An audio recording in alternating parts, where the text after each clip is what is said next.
Bismillahirrahmanirrahim. Assalamualaikum warahmatullahi wabarakatuh. Perkenalkan, nama saya Fadilah Febrani Nisar, NIM 1928042040.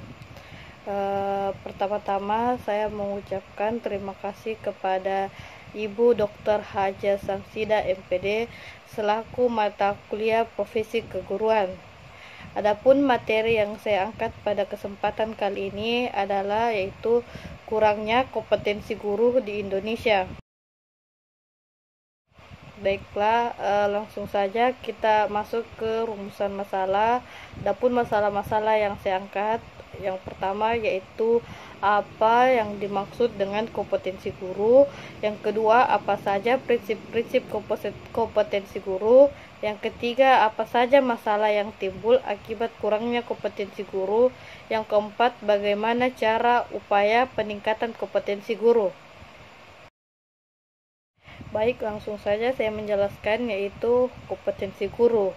Kompetensi adalah kemampuan untuk menjalankan suatu tugas, peran, atau kemampuan untuk mengintegrasikan suatu pengetahuan, keterampilan-keterampilan yang berdasarkan pada pengalaman dan pembelajaran yang dilakukan. Kompetensi guru adalah sebagai penguasaan terhadap pengetahuan, keterampilan, nilai dan sikap yang direalisasikan dalam kebiasaan berpikir dan bertindak dalam menjalankan proses sebagai guru.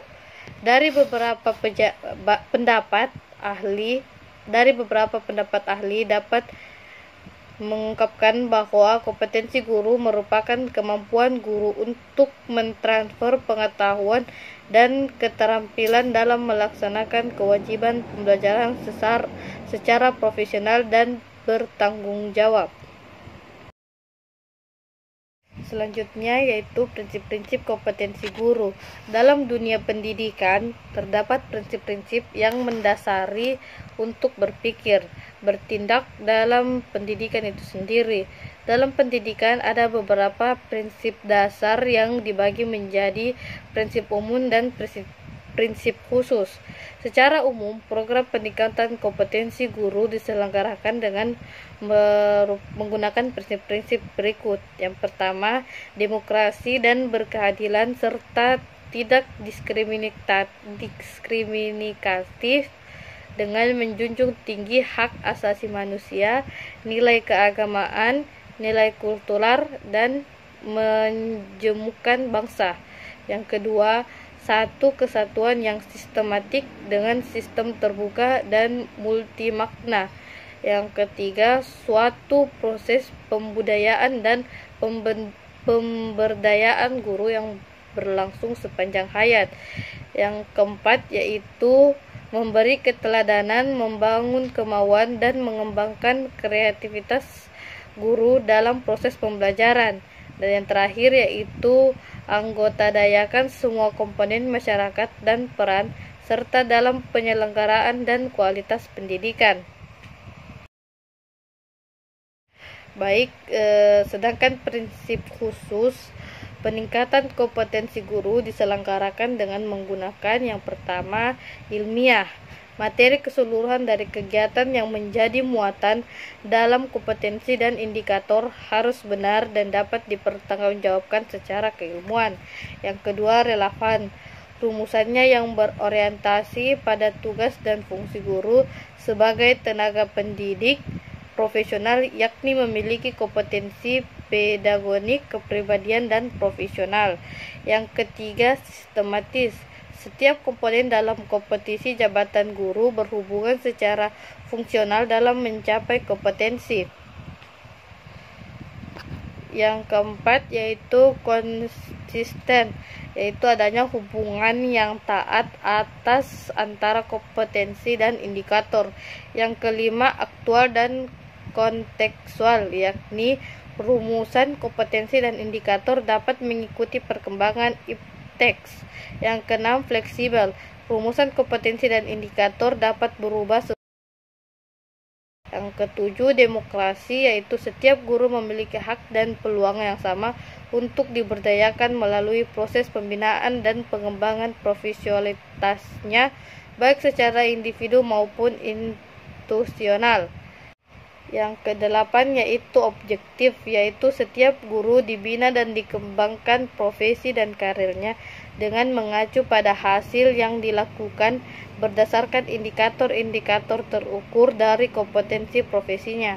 Yang kesembilan, komprehensif, yaitu setiap guru dibina dan dikembangkan profesi dan karirnya untuk mencapai kompetensi profesi dan kinerja yang bermutu dalam memberikan layanan pendidikan dalam rangka membangun menciptakan yang memiliki pengetahuan, kemampuan atau kompetensi yang mampu menjadi dirinya sendiri dan bisa menjalani hidup bersama orang lain.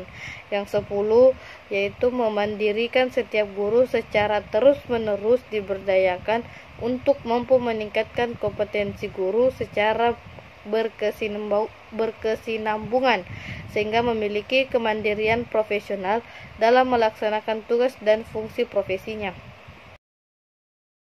Selanjutnya yaitu masalah yang timbul akibat kurangnya kompetensi guru.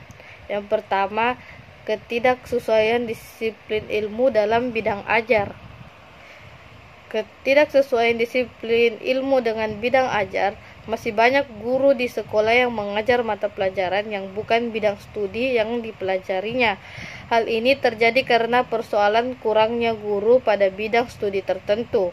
Yang kedua, kualifikasi guru yang belum setara sarjana. Konsekuensinya, standar keilmuan yang dimiliki guru menjadi tidak memadai untuk mengajarkan bidang studi yang menjadi tugasnya.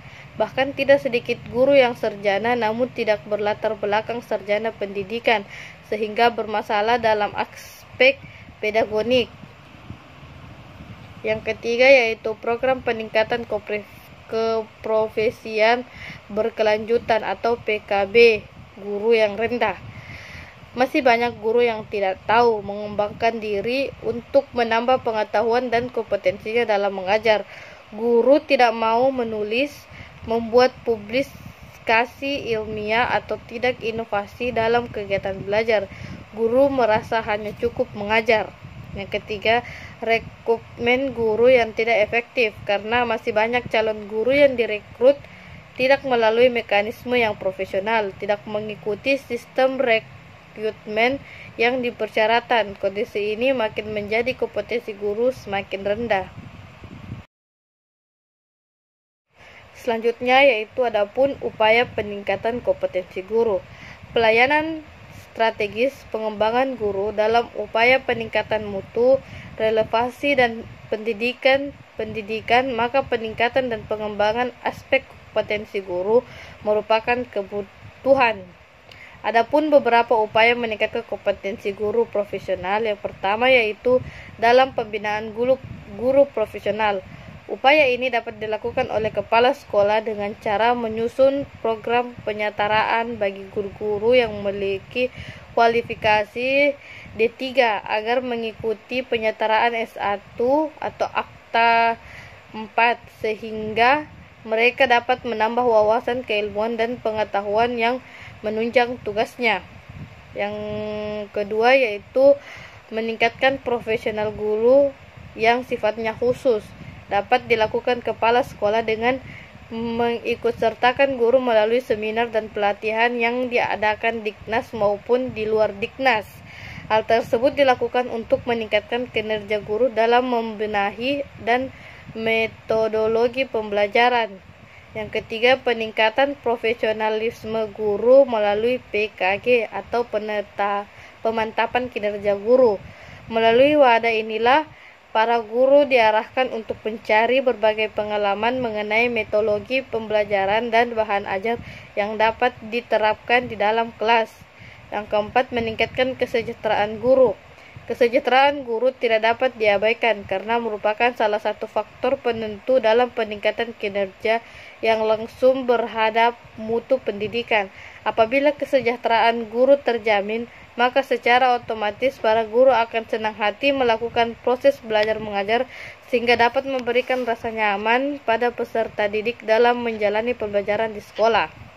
Yang kelima, memberikan motivasi dan mengikutsertakannya pada kegiatan pembinaan, yaitu dengan belajar sendiri di rumah, belajar di perpustakaan, membentuk persatuan pendidik sebidang studi, mengikuti pertemuan ilmiah, belajar secara formal S1 sampai S3, mengikuti pertemuan organisasi profesi pendidikan, ikut mengambil dalam kompetensi ilmiah. Yang keenam yaitu semakin berkembangnya zaman. Yang ketujuh, dengan cara membentuk persatuan. Kedelapan, mengikuti pertemuan-pertemuan ilmiah dimanapun pertemuan itu diadakan selama masih bisa mencapai oleh pendidik atau guru. Pertemuan-pertemuan seperti ini biasanya diisi oleh para ahli yang sudah mempunyai nama. Dengan mengikuti hasil karya mereka dan menghitung aktif akan memberikan pengalaman tambahan kepada para pendidik. Di samping kemungkinan ada materi-materi baru yang perlu diserap. Yang kesembilan yaitu belajar secara formal di lembaga-lembaga pendidikan baik dalam negeri maupun di dalam luar negeri. Yang ke-10 mengikuti pertemuan organisasi pendidikan. Yang ke-11 ikut mengambil dalam kompetensi-kompetensi ilmiah seperti kompetensi pengabdian masyarakat, kompetensi desain bangunan tertentu, kompetensi desain kompetensi inovatif dalam bidang tertentu. Kemenangan dalam kompetensi seperti ini akan memberikan pelatihan untuk mengembangkan profesi. Baiklah, demikianlah pemaparan materi dari saya. Kurang dan lebihnya mohon dimaafkan. Apabila ada salah-salah kata, mohon dimaafkan. Wabillahi taufiq wa hidayah. Wassalamualaikum warahmatullahi wabarakatuh.